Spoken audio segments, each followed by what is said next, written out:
Some questions to the host and may or may not take phone calls. WMBS and the host do not endorse any political candidate on air during a paid political presentation.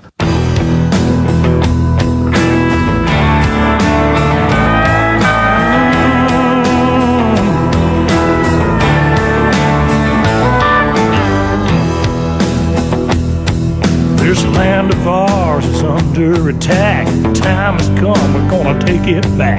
Just wait and see. Don't tread on me. I won't sit back, stand idly by. Watch the heart of my nation die. Oh, not me. Don't tread on me. Don't tread on my Bible, don't tread on my guns. Don't you tread on my faith in God's only Son. Don't tread on me. Don't tread on me.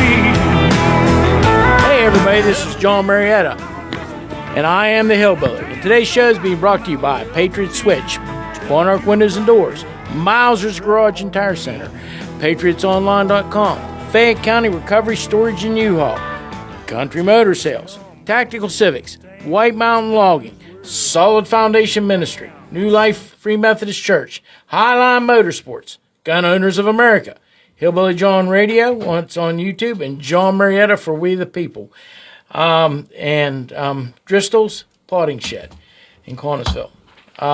It's 71 degrees out, and it's almost a perfect day here in Fayette County. I'll tell you what, couldn't get much better. It is. So, really beautiful. We're going to start out with this. Speak up for those who have no voice, for the justice of all who are disposed. Speak up, judge righteously, and defend the cause of the oppressed and needy. God uses leaders who can stand up for what is right, even when others fall short. It encourages others to choose an area of their life where they need to be bold about their commitment and to remember that God will be with them.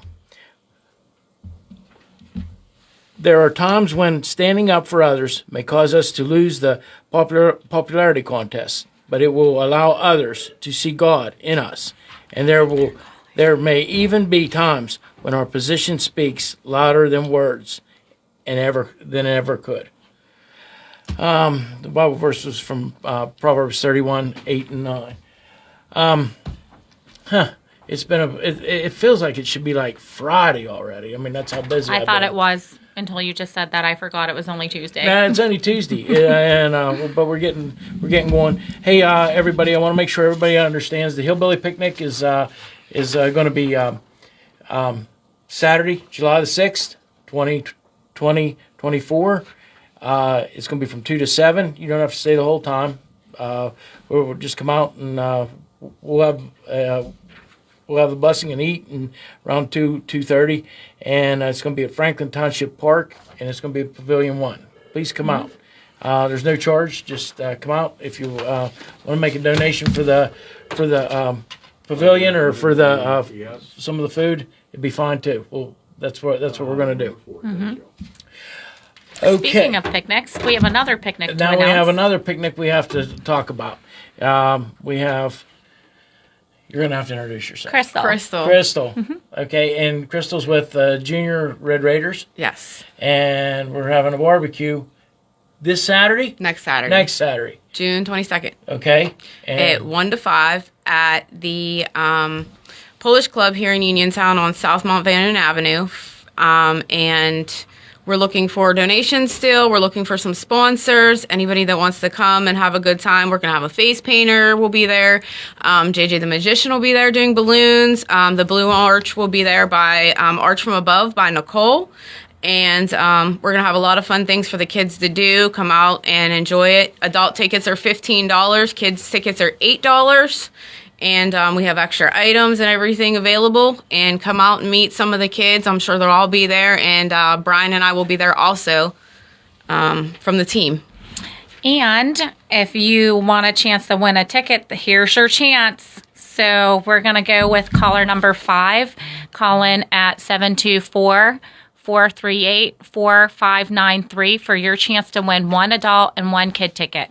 And so also, this is a great way to sponsor the kids and have a meal at the same time. And so if you don't have anything planned that day and you just want to come out and help contribute in some small way, come have some picnic food with us, right? Absolutely. And so we wanted to talk a little bit about the cost of what the cost of what it takes to run the league. And so the game balls alone are $255. They have to buy 3 for $85. The field cost this year is... Wait a minute. The game balls, the balls to play football with are $255? Well, they're $85 a piece, and you have to have 3. Okay. That still seems a lot. What do you think, Nick? I agree. I think that's a lot for football. Can we get Right.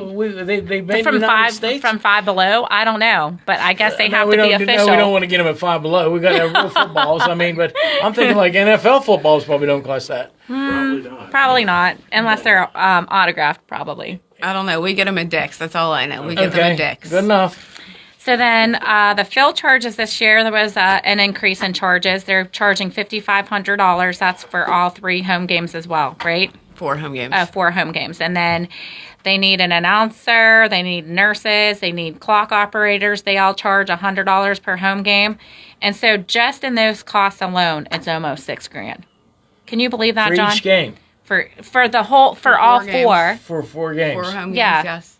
But then that doesn't even include the money that they have to raise for uniforms for football players. Is $10,000. They need 30 new sets of shoulder pads, which is 3 new helmets, $6,000. They need 100 per pair of maroon socks, which is another $1,000, and the mouth guards are required. They need 100 of those, and those are $10 a piece. I think we need to get a hybrid here.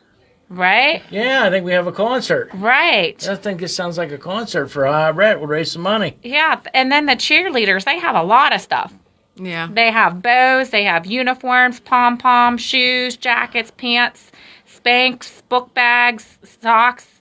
Then they have to do the cancer games, the games representing the breast cancer. So then they need stuff for that. And so between all of the home game charges and then what they need in order to operate and to put uniform on these kids, you're looking at $50,000. And that doesn't, that's just that. There's other things that they raise money for too, for the banquets and stuff, and that they have. So it's even more than that. So I just think that sometimes people don't realize. So if you're willing to sponsor, if you're a company out there or a restaurant that you want to sponsor, contact Crystal. Absolutely. She'll let you know how you can reach her. We'll put that in the messages. So any callers so far, Nick? Not yet. Okay. So we'll just go on with the show. But if somebody calls in. Give them the number. Okay. So the number to call in again is 724-438-4593. If you want a chance to win a ticket, caller number 5. Okay. So when season start? Season starts July 15th. Is the first week of camp. We have 2 weeks of camp, and then Heat Week starts right after that. Okay, and then when will the first game be? The first game is August 28th is the first game. Afternoon, WMBS. August 28th? Yes. And it's a Sunday afternoon? Yes, I think so. It's a Okay. Sunday. They're usually always on Sundays, but it's in August. Okay. Oh, you know what I wanted to ask you, Crystal? Somebody did ask me the other day. When do you prefer your sponsors to send in the money? Is there a deadline that you need it by in order to be able to purchase everything necessary? Yes. Our deadline for sponsors are July 15th. That way, if you want to sponsor, we can get your name. There's 3 tiers to the sponsors. That way we can get your name on our shirts that we wear all season to show your support. And then we also, coming into the school and any of the games, your name will be on a banner coming in. And then if you do tier 3, you get some other things. And also your name will be announced. Your company name or your personal name will be announced at every game, at the beginning of every game. Yeah, so that's why they need to be in so early. So that was a good question that was asked the other day, and I'm glad that we could clarify that today. Yeah, this is, we need to find some people to help you out a little bit because, but I'm sure that there's other leagues too that Uniontown isn't just selective in this, but you're getting we're we're trying to help you out as much as we can. And Maybe the shoulder pad company can sponsor us. Just kidding. I don't know. Maybe we get Dix to give us the footballs. Grant money. Yeah. Anybody know any grant money out there? But okay, so the picnic is going to be June 22nd. June 22nd at The Polish Club right here in Uniontown at 1 to 5. and we're gonna you're gonna have like a hog roast barbecue type of thing. We're having hamburgers and hot dogs and macaroni salad and cornbread and cupcakes and cookies. There's going to be all kinds of good food. All kinds of good food. And you have to buy a ticket. You have to buy a ticket. There'll be tickets at the door also. Okay. We were trying to do some in advance, and that way we can make sure we have enough food for everybody, but you can also purchase tickets at the door. Okay. I'm gonna be. I'll see if I can get my wife to stop over. I'm gonna be in Pontiac that day, Michigan. I got invited to a leadership conference, and we'll see if we can support you some other way, or the Hillbilly Jon show can help you out a little bit, maybe. Okay. With, Maybe send a get pack some of hot people. dogs. Oh yeah, we can get you hot dogs. He likes giving hot dogs. Yeah. He Get likes you his hot dogs. Yeah, oh, Yeah. There's nothing like hot dogs and KFC. So, anyways, Oh, and then just a reminder, there's a school board work session meeting for Uniontown Area School District tomorrow held at the auditorium in the high school. So I just wanted to remind everybody it's very important for you to participate, to know what the upcoming changes may or may not be and what they have in store for what's happening. It is important, and a lot of people. I mean, this is the time of year where, just like there's a lot of folks that have different things to do. I mean, kids get out of school and everybody wants to go on vacation, and so it's a little bit. It's a busy time of year. It's a busy time of year. So, I appreciate you stopping in. And now, do we have team names yet? No, We don't. we're just Pee Wee, JV, and Varsity. Oh, okay. Yeah, Pee Wee, JV, and Varsity. it's But all they're gonna Red be- Raiders. We're all Red Oh, Raiders. okay. I didn't Yeah. know. Okay. Yeah, no, we're all Red Raiders. Pee Wee's the little kids, kindergarten through first grade, second grade through third grade is JV, and Varsity is fourth and fifth. Yeah, I remember when my son played. I guess it was like grade school football. It was, but I mean, he was 6th, 7th grade. And I remember when he played football, and all the teams had different. Like they took different names of the professional football teams. I believe that's how they did. And that was Brownsville. Brownsville had, I think, 6 teams. All right. So don't forget to call in. 2 callers already called in, so you only have 3 more chances. 724-438-4593 if you want those tickets for the barbecue. Don't miss out. Good food. Okay.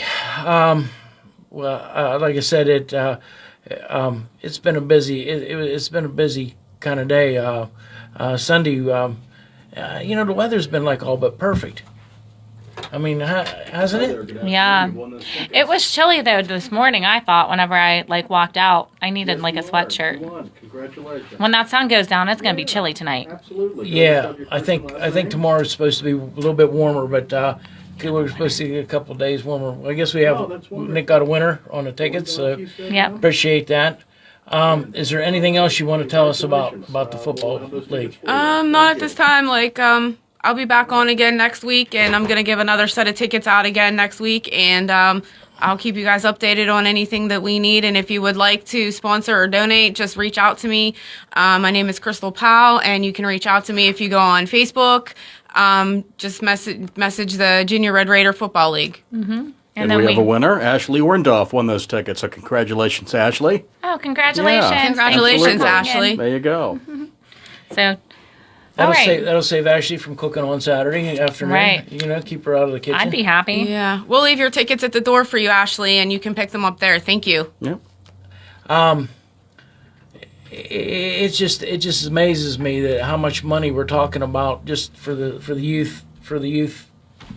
It's just absolutely amazing that, I don't think people realize how much money. I think that's why when people question it, they're like, where's this money going? And I suggested to Crystal, I said, you got to do a breakdown so they understand. And the referees get paid how much now for the game? that is included. Is that? No, the referees, I think they're around 70. I want to say they're around $70 per the game. For each game. For each game, yeah. And Then you need only more have than 3 one. games. Sometimes, yeah, we have 4 games. So there'll be 2 sets of referees, or Sometimes so there's they just- 3, sometimes there's 4. It just all depends Yeah. how many they send out that day. Yeah. Yeah, so they send those out. So it just all depends.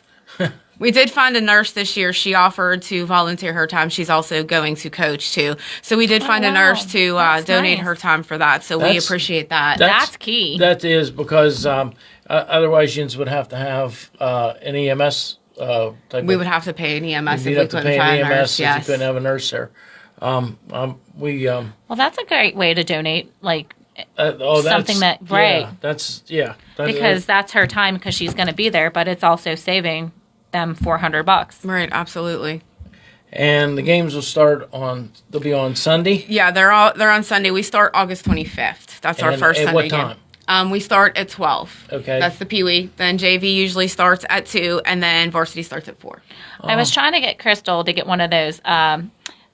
You remember how they at that one meat bash, how they had that cash, the cash. Oh, the cash. grabber? The cash. Oh yeah. Oh, how much fun would that be?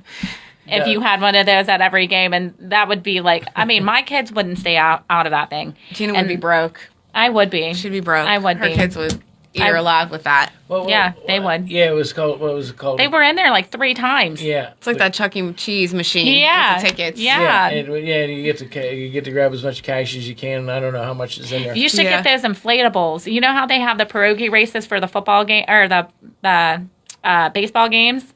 What if you did the blow up and you did like across the field, like they had to race across the field with them blow up outfits? That's like the big Yeah. thing What right What you now. should do is you should get all the dads lined up. That's Oh, there, yeah. And you should hand them a football and see who can throw. And they have to Oh, that make could it a be one. contest that they could see who could throw the football at the target or They get something. a Yeah. free hot dog. Free hot dog. Yeah, there you go. Yeah, charge, and it'd probably be a cool thing. Yeah. Yeah. You can't. The August you can do a dump tank, but I don't know about the end of October. It might be. Yeah, it might be a chilly. little cold for that. Yeah. Yeah. But we need to get Ohio Brett because that would be a fun event for them, like a concert series. Yeah. For the kids and the parents to come out and, enjoy some music and then, I think Have so. fun, yeah. yeah. He loves of course he loves football, and he also loves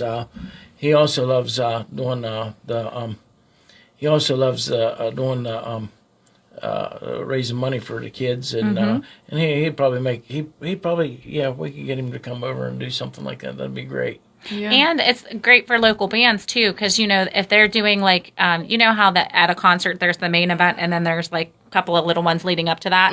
If we have like a main, band that's coming, or a couple, then maybe local bands will want to join just to get the exposure from the crowds that are there. Absolutely, yeah.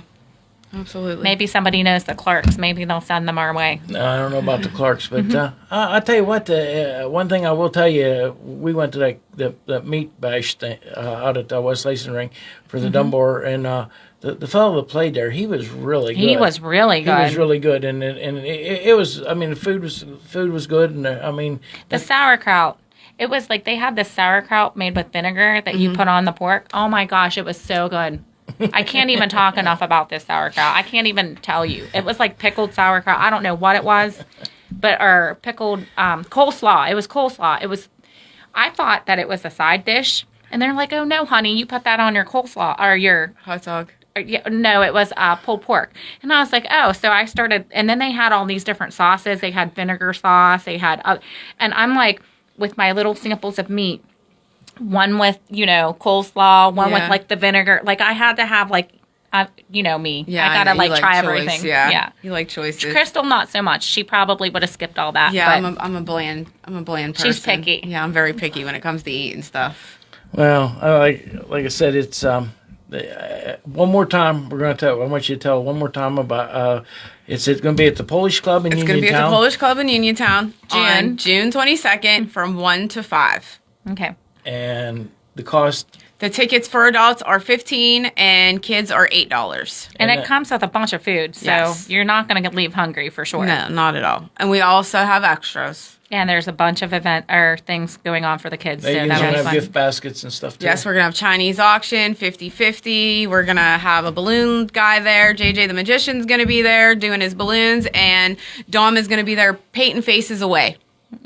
That'll be fun. Every kid wants their face painted at those Absolutely. events, right?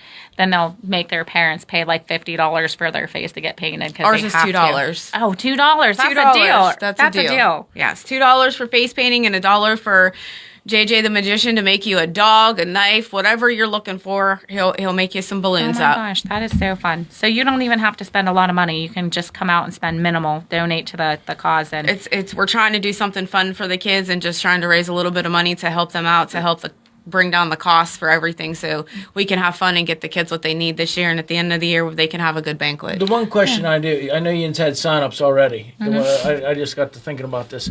How many people? I think we're around 140 right now for all three teams and everything. I think that's where we are. Okay. I think that's where we are. 140 for 3 teams. And cheerleaders. And cheerleaders? Yes, I think we're around 140 kids. Okay. that's a bigger turnout than in the past, right? Yes. Yes. Is it an increase? Yes. I know 91 of them are football. I think we have 91 football players so far that signed up this year. That's more than we've ever had. Wow. Yeah, we had to buy some helmets and we have to buy some new stuff this year because we don't have enough. Usually, like, we're 75 kids, and so we had 75 uniforms. So we had to get some. We have to get some new uniforms this year, so Yeah. the kids And can. Doesn't the league also require updates on the equipment every so often as well in Yes. order to keep up to their standards? Yes, So, yeah. We sent some football. We sent 52 helmets out this year to get reconditioned and to get updated and make sure they were good. And, you know, we bought some new ones, and I'm in the process of trying to buy some more so we can fit all 91 kids into uniforms and helmets and shoulder pads and everything that they need. Nolan wanted his own, and I looked at the price. It was like $350 For and a that helmet. was yeah. Yeah. And I think that was on the clearance rack at Dick's, and I was like, no, because I don't even know if you're playing football. Like, he was at that point where he wasn't real sure what he wanted to do the following year, and so that's why. Well, not that he's going to get his own helmet anyway, but. Right. I just think, well, I would have, because the shoulder pads, we got it at that replay, what is it, Play Again Sports. And we ended up getting a brand new pair of pads for like $75, which is like Yeah, a that's steal. good. Yeah, that's good. That's That a good was deal. a steal. And so I bought them because I thought if another kid needed pads and we got them so cheap, we might as well just get them. Right. You know, and so we Absolutely. did. But now now he thinks like he needs a helmet. He thinks he needs like those thigh pads and the butt. He thinks he needs his own. Well, it's I good said- to have their own. I wouldn't want to wear somebody else's stuff sometimes, Well, too, he when needs you to get get older. a job. Well, yeah. Make Girl, I him work got it 3 off. kids. Work it off. Cut grass. Do some chores around the house. There you go. Right? That's right. I'll tell you what. It's one of the things I really enjoy doing. Football is John's favorite. I like to watch football. I do. Yeah. There's no doubt about it. And I like to watch. Yeah, I like to watch the kids play football, and it's a good thing. It's still the American pastime, right? Yeah. Yep, without a doubt. Yeah, I think- With all the things that are going on in the country, and you can lose yourself in a football game, it's pretty cool. Yeah. And most people, enjoy having a team that they root for. Okay. And it might. Okay. So. Okay. Well, one last time, we're going to have a fundraiser at the Polish Club on Sunday. Nope. Saturday. June 22nd from 1 to 5. Okay. Here in Uniontown. In Uniontown. Yep, at the Polish Club. Okay. Good enough. Thank you for coming in. I We appreciate it. Thank Yep. you. Thanks, Crystal. Absolutely. Okay. We're going to go to our caller now. Greg, you with us? Hey, how you doing, John? I'm doing Who's there great. today? Is that Renee? Who's that today, Renee? Gina's with me today. Hey, And, Gina. Hey, Greg, how are you? Good. How are you guys? Okay. Good. Glad to be here. Good. We're glad to have you. You're one of the few people that are, doing their civil duty to make sure our elections are secure. Yeah. Some politicians don't. Some people, elected officials, don't even do what they're elected to do. Nope. And here you are, So- just a regular civilian, sort of, because you're retired military, but pounding away to make sure our rights are secured. Thank you. Yeah. We appreciate that. Yeah, it's fulfilling statutory duty as well. Poll watchers and authorized representatives are statutory roles under the Pennsylvania Election Code. So, Yeah. doing our statutory duty and duty of citizens. So it's an honor. You're all worth it. Okay, Greg, we need people to. I guess we're going to have to fill in some blanks that people didn't think we were going to get to fill in, huh? Yeah, I don't know. I mean, there's so much news. I don't know where you want to start. Have you all been talking about the Fayette news? No, we're gonna hold off on that for another day. But what we want to talk about today, I think, is the best thing is we want to talk about the filings that are going forward in the federal court. Yeah. So we got our first filing in. It was not easy, but we got it in. And the first filing was filed by Robert Mancini, Joyce Schwartz, Greg Stenstrom, and Leah Hoops from Delaware County. It's versus Delaware County and the Delaware County Board of Elections. And I'll give you the case number. It's 2:24-CV, which is Charlie Victor, -02425. And the case is specifically a case to cease and desist using election machines in Delaware County, which will ripple through not only Delaware County, but throughout the state and throughout the country.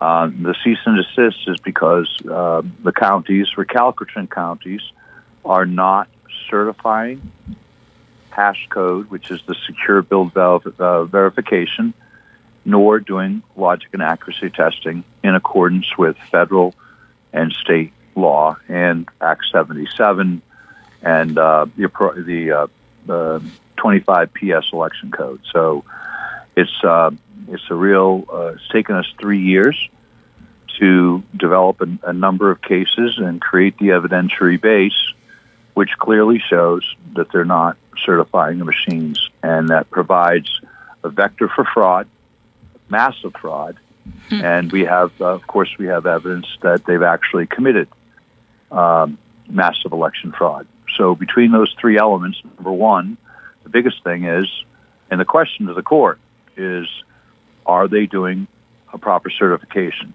No. Are they doing secure build verification, validation, and hash testing? No.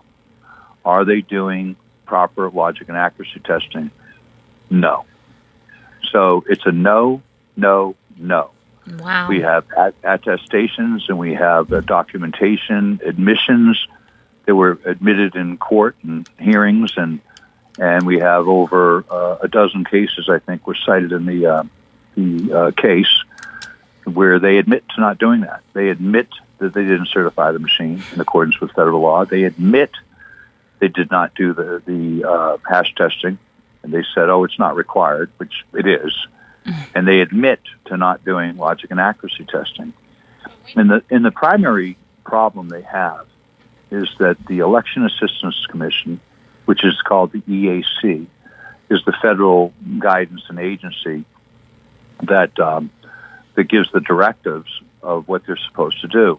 And in Delaware County, because of the number of machines we have and the number of ballots, they're supposed to just certify. They have to run 10 million ballots through these machines to do the certification. Wow. Now, they never did that. And they said, well, that's impossible. And our premise is, it doesn't matter. That's not in compliance with federal law. I don't care if it's possible or impossible. Obviously, other counties are managing to do it, or maybe they're not. But that's not an excuse. It's still the law. The second thing is for the hash code testing, they're required to test every single machine and make sure the software is what the manufacturers have authorized to be loaded. Well, we have year after year after year. They have first they had one extra program. They have two programs that are not authorized to be on the systems.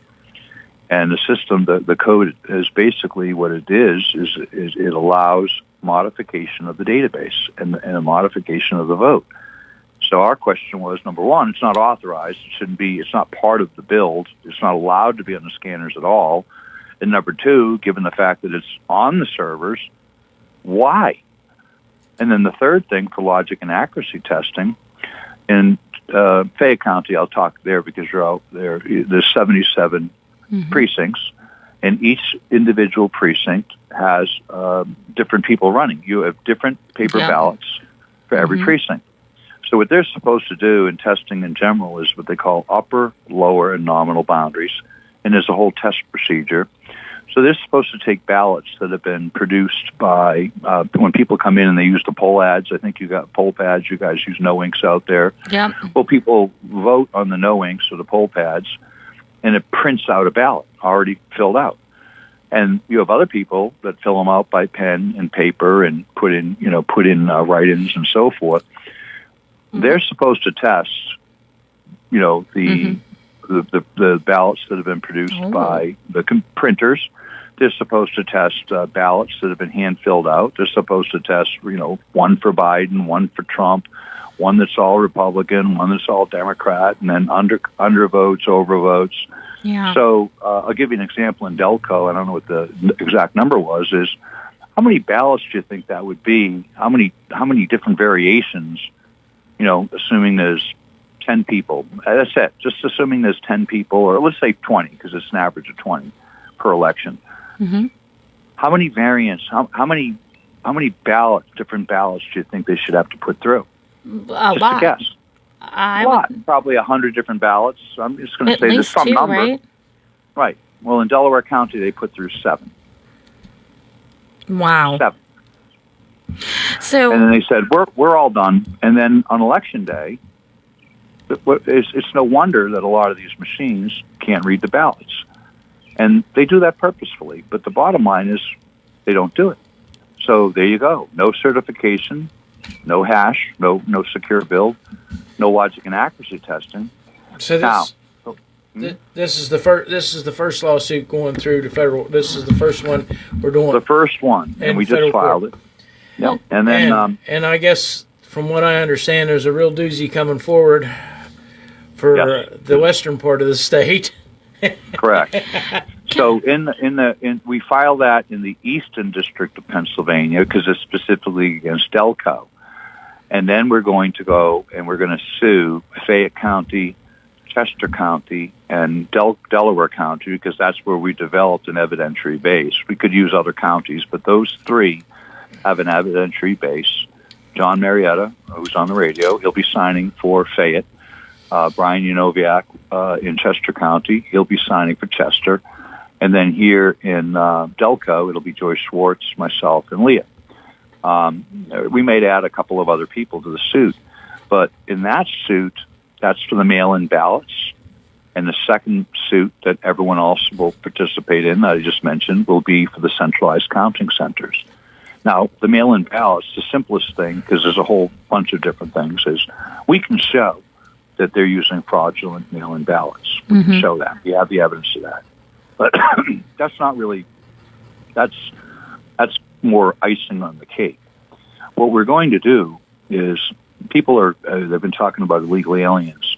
And illegal aliens, they're not allowed by federal law. No one's allowed. Federal law and state law says that you cannot send a mail-in ballot to someone who hasn't been verified as a qualified elector. A qualified elector is someone who is a citizen of the United States and who resides in the county and who is registered to vote. Well, that's called a mail-in ballot application. What people have been trying to do is cleaning up the voter rolls. Well, you can register your turtle to vote. You can register your pet duck. John could register all his turkeys to vote. And the bottom line is if they don't verify, that they're citizens and that they're residents and that they have registered to vote, right, then what happens is they send out those mail-in ballots, and then anyone can send them back or fill them out. And there's the bottom line is that's illegal. So what we're going to do is we're going to challenge the mail-in ballot applications and the fact that they can't send those mail-in ballots out. So that takes care of a bunch of problems. Can a legal alien, should they be sent a mail-in ballot? No.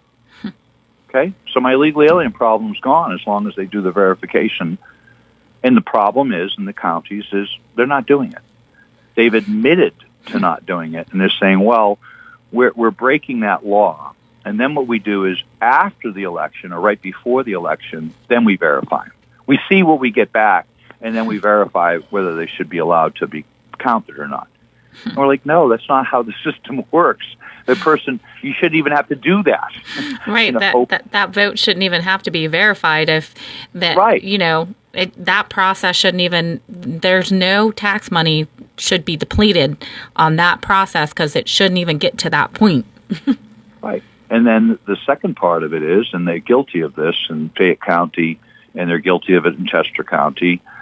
They do it correctly, believe it or not, in Delaware County, or at least mostly, is that each precinct mail-in ballot, when they go to put the mail-in ballots, assuming they've been verified, they go to put them through the scanner, someone's got to program the scanner for the specific precinct. Yep. But what they did in Fayette County and Chester County is they just ran all the same mail-in ballots. They took all the envelopes. They didn't separate them out by precinct, even though they could. I was going to say, them all. Yeah, at least that would have give them justification on how they did it all through one machine. Because if they did 100 from precinct 1 and then, right, and they programmed the machine, it would have been more justifiable, exactly. Right? But, well, that's what they're not doing is they're not following federal law, state law, nor are they following the manufacturer and the EAC procedures. So we look at it and we go, this is why in Fayette County, when John did the recount, he found 187 or 186 or 187 envelopes. There's 41 errors. Mm-hmm. Well, there's supposed to be 0. 0 is the acceptable number. They're allowed actually 0.5%, so they were allowed actually 2. 2 errors would be, they wouldn't have to do a recount. But what happens is, when we challenged that, we said, well, there's 41 errors. There's, no, there's only 1 error. Well, first of all, it was a lie. But second of all, we're supposed to be able to go through and look at all the mail-in ballots. Mm-hmm. And but they won't produce them because they can't reconcile the vote. They shoved all the mail-in ballots without changing the machines. They broke all the procedures. They shoved all the mail-in ballots through the scanner. And this is a matter of public record. They admitted to this. Mm-hmm. It's already done. They admitted to it. People watched them. And you said, look, there's no possible way that the scanner could have read all those ballots. It wasn't programmed to do that. It couldn't be programmed to do that. It's not the way the scanner works. Well, so, yeah, there's only one conclusion. They made the whole thing up. Right. Well, and the other thing is we're headed into a very important election. I don't like to say it's the most important election of all time, but we're headed into a very important election. And no, you can say it. This is the most important election in probably the history of our republic. Well, we have to get this right. Mm-hmm. We have to get this right. It needs to be right for things that happened previously, but we need to get this right. And it's not about states anymore. It's about counties. It comes down to how much. Yep.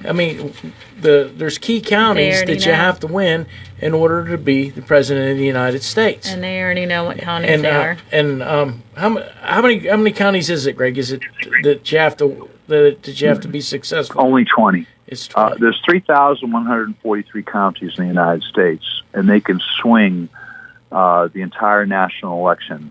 Only cheating in 20 of them. Wow. There's 35 that we identified, but that number has gone up since 2020 because what's protected our vote, and this goes to the third suit with the centralized counting centers, what's always protected our vote is decentralized counting. The fact that what we're hoping for is that they're going to hand count the ballots, paper ballots on election day at the precinct. They're going to open the mail-in ballots. I don't think we can get rid of mail-in ballots between now and that would require legislation. But, hopefully they're qualified mail-in ballots from qualified electors. Well, there should only be 20 to 50, no more than 100 mail-in ballots per 77 precincts that there are in Fayette County. Well, they have from 8 p.m. at night when the polls close until 1 a.m. to count 100 mail-in ballots. I mean, what about when they're there at the crack of dawn and they don't leave until 8? You mean to tell me that there's not a period of time where they would have an opportunity to do that at all?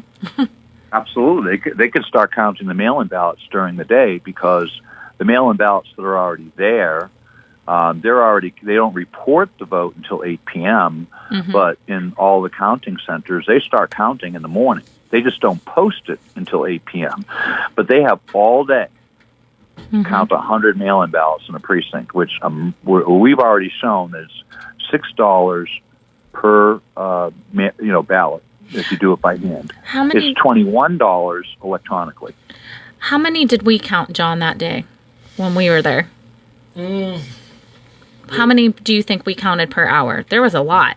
I can't remember now, but we counted all 6 precincts in approximately 8 hours, and we had to have somebody. All they did was held them up to the glass. We couldn't even get close enough to. It wasn't a good thing. It wasn't a good thing. No, but it's not as long of a process as they're making it out to be, especially if you have a good system in place in order to expedite that. This is absolutely true. And I mean, the scanning software that we could use to scan these ballots, I think we could do probably, how many in a day, Greg? 20,000? We did the envelopes. We took photos of 26,000 envelopes, and we did that in 7 hours. I think we could probably 100, like 5 minutes. Yeah. I mean, this is state of the art. This is state of the art software. This makes Dominion and the other companies look like like they're in kindergarten class compared to the software that we have to scan these things. I mean. We have people that graduated. Went to the Air Force Academy and from the Naval Academy, and they've specialized this in the Coast Guard Academy. You're talking about people that top of the top. Top of the top. Yeah, it's not hard. And one of the things we've shown in talking about the evidentiary base is that we were able to show that Blue Crest. You have a Blue Crest mail sorter there, which is what processes all the envelopes, and we have one here. They're pretty much throughout the country. But we can show through right to knows and FOIA requests that Blue Crest and other actors, bad actors, are connected to these machines via the internet during the election. And that what they're doing is they're synchronizing these machines to the voter registration database, and they're doing live updates synchronizing that. Now, I'm going to say this, it's a very, very bad thing. But the other thing we can show is they've been harvesting signatures. We have emails that show that they were harvesting signatures from the mail-in ballots and harvesting signatures from the SURE database. Yeah. And they've been doing that for months. So the question is, why? Yeah. Melanie Patterson, she's been working on this, and I give her all the credit in the world, but she's found 1,500 people that don't even live in Fayette County no more that still vote, that still have the right to vote here. So we're talking about a bunch of things going wrong. Hey, Greg, it's always great to have you on. We're gonna have to cut it off. We only got a minute left, but we appreciate everything you're doing, and your wealth of knowledge. Yeah, we're gonna keep working with you as much as we can. Your hard work and determination. And we appreciate it. We got a something that me and Greg's working on this that we're going to go forward with here in the next few weeks too. So, okay, I appreciate you, Greg. Take care. Stay safe. Thanks, guys. Bye, Gina. Bye, Greg. Okay, we're going to have to close up already, believe it or not. Well, on this road called life, you have to take the good with the bad. Smile when you're sad. Love what you got. Remember what you had. Always forgive, but never forget. People change. Things go wrong. Just remember, the ride goes on. God bless each and every one of you, and God bless America. This is Jon Marietta. I am the Hillbilly. Have a wonderful evening.